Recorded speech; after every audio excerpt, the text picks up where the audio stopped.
안녕하세요. 채굴의 여행 서승호입니다.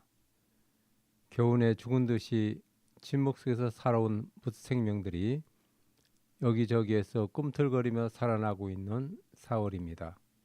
우리의 마음속에도 연두빛 푸른 싹이 피어오르기를 바라며 채굴의 여행 시작하겠습니다. 오늘 여러분들에게 소개해드릴 책은 부부로서 같이 나무를 연구하며 생태 전문가로 활동하고 있는 차윤정, 전승훈 두 분이 지은 신갈나무 투쟁기입니다. 이 책은 철저하게 나무의 입장에서 쓰여진 책입니다. 우리가 아름다운 풍경의 하나로만 알고 있는 나무가 사실은 살아남기 위해 얼마나 치열하게 몸부림치고 있는지를 이 책을 통해 발견할 수 있습니다. 왜 신갈나무 투쟁기인가 라는 제목으로 된 서문을 읽어보겠습니다. 세상의 모든 사물은 놀랍게도 제각각의 그러면서도 비교적 특성을 잘 반영한 이름을 가지고 있다. 그래서 하나하나의 명칭을 제대로 부른다는 것은 사물을 정확하게 인식하는 바탕이 된다. 나무 중에 참나무라는 이름을 가진 나무는 없다는 사실은 이제 하나의 상식이다. 신갈나무는 참나무류 중에서 우리나라 산림에 아주 많은 면적을 차지하고 실로 이 땅의 주인이 되어가고 있는 참나무류의 대표이다. 따라서 이 책의 제목이 참나무가 아닌 신갈나무가 되는 것은 사물에 대한 정확한 인식에서 출발하고자 합니다.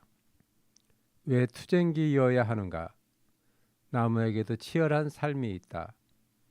작은 종자 하나에서 얼어붙은 땅을 헤집고 싹을 틔우는 일에서부터 잎을 만들고 줄기를 키우고 뿌리를 키우고 꽃을 만들고 열매를 만드는 어느 것 하나 거저 되는 법이 없다.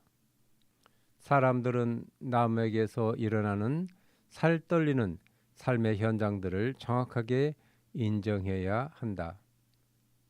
나무로부터 받은 위안은 도피적 위안이 아니라 지구상 생물들의 숙명적 삶을 이해함으로써 얻는 공감적 위안이어야 한다. 그래서 이 책은 그냥 참나무가 아닌 신갈나무이어야 했으며 아름다운 이야기가 아닌 치열한 투쟁사이어야 했다. 이제 신갈나무는 숲의 전사이면서 사람들에게 자신의 삶을 알리는 투쟁가가 된다라고 저자는 말하고 있습니다. 그럼 우리 사람들 못지않게 고달픈 삶을 살아가는 나무의 삶을 이 책을 통해 살펴보도록 할까요? 제1부는 세상 밖이라는 제목으로 신갈나무 열매인 도토리가 땅에 떨어져 생명을 틔우기 시작하는 내용을 담고 있습니다. 그 일부분을 읽어보겠습니다. 가랑잎에 쌓인 곳에 자리를 잡는 일이 참으로 행운이었다. 가랑잎 낙엽은 찬바람을 막아주고 물기도 가두어 도토리에게 나누어 준다.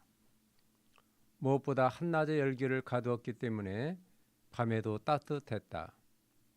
검고 축축한 낙엽은 그야말로 가을 햇살을 온전히 붙잡는 자연 보온제였다.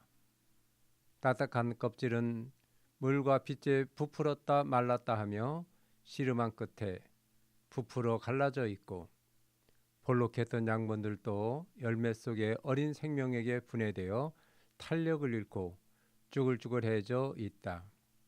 몸 여기저기가 근질거린다. 주체할 수 없는 힘이 솟구친다. 어린 싹으로 돌아온 양분은 억제할 수 없는 에너지로 변한대요. 눈을 뿌리와 잎으로 변신시킨다. 뿌리와 잎은 운명적으로 갈라지면서 서서히 각자의 방향을 잡는다. 삐죽했던 열매의 끝이 벌어진다. 제일 큰 믿음이자 안식이었던 껍질이 갈라지면서 드디어 세상으로 나오려는 순간이다 라고 도토리에서 떡잎이 나오는 장면을 묘사하고 있습니다.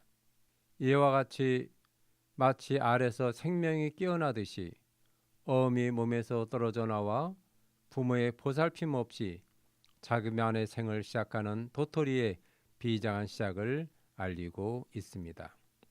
제3부 생장을 위한 전략에서는 수많은 경제자 속에서 살아남기 위해 택한 신갈나무의 전략을 설명하고 있습니다. 신갈나무의 둥근 수형은 여러 가지 이점이 있다. 넓게 들여진 그늘은 다른 경쟁자들을 제압한다.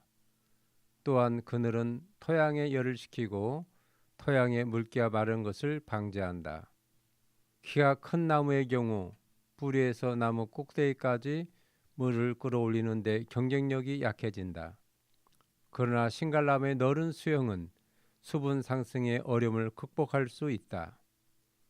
줄기 끝이 가늘어지면서 다시 여러 개의 장가지로 나눠지면 비록 큰 줄기는 줄기로서의 위용을 잃겠지만 대신 나무는 그 어떤 나무보다 광대한 네트워크를 갖게 된다는 설명을 통해 경쟁 속에서 살아남기 위한 신갈나무의 지혜로운 전략을 발견할 수 있습니다.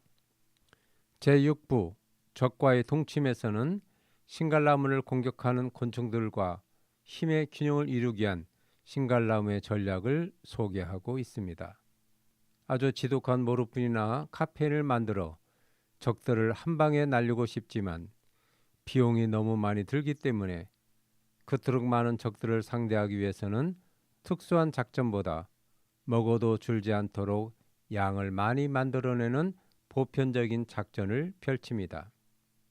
그래서 전체 잎의 20%는 곤충과 벌레에게 먹힐 각오로 과다하게 만들어낸다는 것입니다. 전쟁보다는 평화로운 협상을 택하는 신갈나무의 지혜를 엿볼 수 있는 내용입니다.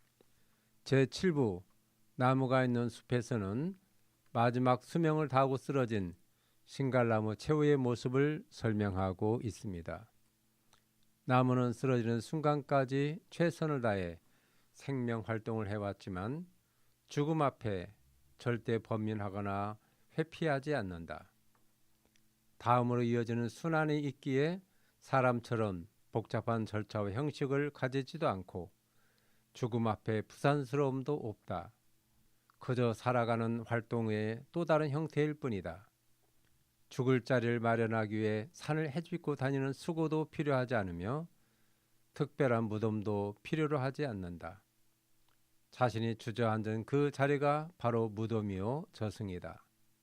새로운 방문자들이 결코 두렵거나 원망스럽지 않고 그들의 출현을 오히려 간절히 원하는 것이 나무의 마지막 소원이다 라는 내용을 통해 묵묵히 자신의 죽음을 받아들이며 다음 세대를 위해 기꺼이 자기의 몸을 내던질 줄 아는 나무의 위대함을 보여주고 있습니다. 이 책은 어미 몸에서 떨어져 나온 순간부터 한순간도 생명을 게을리지 않았던 신갈나무의 치열한 일생을 묘사하고 있는 일대기라고 할 수 있습니다. 그래서 이 책을 읽고 나면 책의 제목이 왜 신갈나무 투쟁기인지 이해하게 됩니다. 또한 이 책에는 신갈나무뿐만이 아니라 250가지가 넘는 풀과 나무의 이름이 등장하며 저자가 이산저산 헤매고 다니며 찍은 사진 200컷이 실려 있습니다.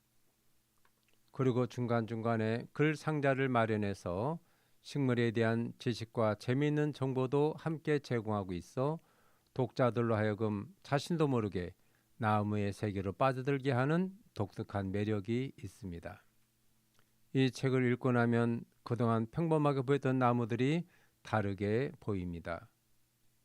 저도 이 책을 읽고 난 뒤에 늘 다니던 산책길을 걸으면서 길가의 나무들이 지금까지 살아남기에 얼마나 치열하게 몸부림치며 견뎌왔을까를 생각하며 안쓰러운 마음으로 나무들을 바라보았던 기억이 납니다. 모든 생명들이 꿈틀거리며 살아가는 이 계절에 숲과 나무에 대한 우리의 인식을 새롭게 열어주는 이 책을 통하여 자연 속으로 여행을 떠나시기 바랍니다.